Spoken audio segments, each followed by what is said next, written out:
पटना के मशहूर खान सर यानी फैजल खान एक बार फिर बहुत बड़ी मुसीबत में हैं। मैं ऐसा क्यों कह रही हूं, इस वीडियो को आप अंत तक देखिए, सब समझ आ जाएगा। देखिए, इस बार मामला सिर्फ सोशल मीडिया ट्रोलिंग का नहीं है, बल्कि सीधे जेल जाने का है। पटना पुलिस ने खान सर के खिलाफ हत्या की कोशिश और आर्म्स एक्ट के तहत गंभीर धाराओं में केस दर्ज किया है। सबसे चौंकाने वाली बात क्या है पता है?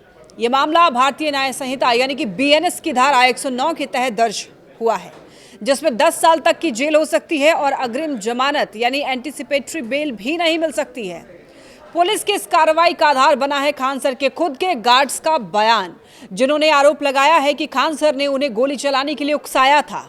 एफआईआर दर्ज होते ही पटना के मुसल्लापुर हाट में हड़कंप मच गया और वकील कोचिंग पहुंच चुके। इसके बाद आईजी ऑफिस में हाई लेवल की मीटिंग भी हुई और हजारों छात्र सड़कों पर उतर आए। लेकिन सवाल यह है कि करोड़ों छात्रों के चहेते खान सर अचानक से विवादों के इस मुकाम पर कैसे पहुंचे हैं? देखिए, खान सर की कहानी को समझने के लिए पहले बिहार के कोचिंग इकोसिस्टम को समझना होगा। बिहार में पढ़ाई का सबसे बड़ा मकसद होता है एक सुरक्षित सरकारी नौकरी, जैसे कि रेलवे, एसएससी, बैंकिंग और सिविल सर्विसेज के। इसी सपने को लेकर हर साल लाखों बच्चे पटना जाते हैं और इसी बाजार में एंट्री होती है खान जीएस रिसर्च सेंटर की। कोविड-19 के समय यानी कि लॉकडाउन ने खान सर को एक लोकल टीचर से ग्लोबल डिजिटल स्टार बना दिया और आज यूट्यूब पर उनके काफ़ी ज़्यादा सब्सक्राइबर्स हैं, करोड़ों में सब्सक्राइबर्स हैं और ऐप पर भी 50 लाख से भी ज़्यादा बच्चे पढ़ते हैं। उनकी इस बेमिसाल कामयाबी के पीछे है उनका पढ़ाने का दिलचस्प और देसी तरीका। जटिल से जटिल विषय, चाहे वो विज्ञान हो या फिर कोई और सब्जेक्ट हो, कोई थ्योरी हो, कोई थ्योरम हो, कोई अंतर्राष्ट्रीय संबंध यानी कि कोई इंटरनेशनल मैटर अगर समझाना हो, तो खान सर उसे ठेठ बिहारी भाषा और आम जिंदगी के उदाहरणों से समझाते हैं और यही जो उनका अंदाज है वो उनका यूएसपी भी है, बच्चों को पसंद भी आता है। ट्रेन के डिब्बे का नंबर या फिर वाइन ग्लास का डिज़ाइन, उनके पास हर चीज़ का एक अनोखा किस्सा होता है। लेकिन जिस सोशल मीडिया ने खान सर को फर्श से अर्श पर पहुंचाया, उसी ने उनके सामने कई बड़े सवाल भी खड़े किए। खान सर पर अक्सर आरोप लगते हैं कि वो पढ़ाने के दौरान मर्यादा की सीमा लांघ जाते हैं, यानी कि वो लिमिट क्रॉस कर जाते हैं। कुछ ऐसी बातें बोल जाते हैं जो उनको नहीं बोलनी चाहिए, कुछ ऐसी भाषाओं का इस्तेमाल करते हैं जो उनको नहीं बोलनी चाहिए। जिसमें पहला बड़ा विवाद है महिलाओं पर उनकी टिप्पणियाँ।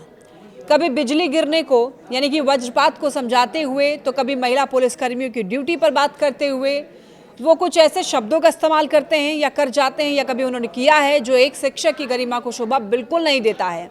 सामाजिक कार्यकर्ताओं का ये मानना है कि वो जिस माहौल से आते हैं ये उसी भाषा का असर है। इसके अलावा कुछ और एग्जाम्पल्स हैं, जैसे कि द्वंद्व समाज समझाते समय कंधार विमान अपहरण कांड का जिक्र हो या अल्पसंख्यक समुदाय को लेकर की गई कुछ कथित टिप्पणियां हो। खान सर कई बार गंभीर विवादों में घिरे हैं, इन्हीं विवादों के चक्कर में अपने भाषा शैली के कारण। और इसके पहले रेलवे एनटीपीसी परीक्षा के बाद हुए छात्रों के उग्र प्रदर्शन के दौरान भी उन पर बच्चों को भड़काने का केस दर्ज हो चुका है। विवाद सिर्फ बयानों तक सीमित नहीं है। इंटरनेट की दुनिया ने खान सर की पढ़ाई में कई तथ्यात्मक गलतियां भी पकड़ी हैं, जैसे कि गांधी जी के लंदन जाने का साल उन्होंने गलत बताया या इजराइल के ऑपरेशन थंडरबोल्ट की तारीख में चूक होना हो, रेलवे के सबसे ताकतवर इंजन WAG-12 को लेकर किया गया दावा हो या फिर परीक्षा में हमेशा ऑप्शन बी चुनने की सलाह हो। इन पर कुछ एक्सपर्ट्स ने सवाल भी उठाए। हालांकि इन गलतियों पर खान सर का ये कहना है कि लगातार 7 से 8 घंटे बिना रुके ऑनलाइन पढ़ाने के कारण ये ह्यूमन एरर होती है, जिन्हें बाद में सुधार लिया जा सकता है। लेकिन इंटरनेट पर सिर्फ विवादित क्लिप्स ही वायरल की जाती हैं, ऐसा वो कहते हैं। और आज खान सर एक ऐसे मोड़ पर खड़े हैं जहाँ पर एक तरफ उनका विशाल छात्र समाज साम्राज्य उनके समर्थन में नारेबाजी कर रहा है, दूसरी तरफ कानून का शिकंजा उन पर कसता जा रहा है। हत्या की कोशिश जैसी गंभीर आरोपों के बीच पटना पुलिस पूरे मामले की जांच में जुटी है। तो ऐसे में सवाल है, क्या खान सर इस कानूनी पचड़े से बेदाग बाहर आ पाएंगे या फिर ये विवाद उनकी लोकप्रियता पर भारी पड़ सकता है? इस पूरे मामले पर आपकी क्या राय है, हमें कमेंट सेक्शन में ज़रूर बताएं।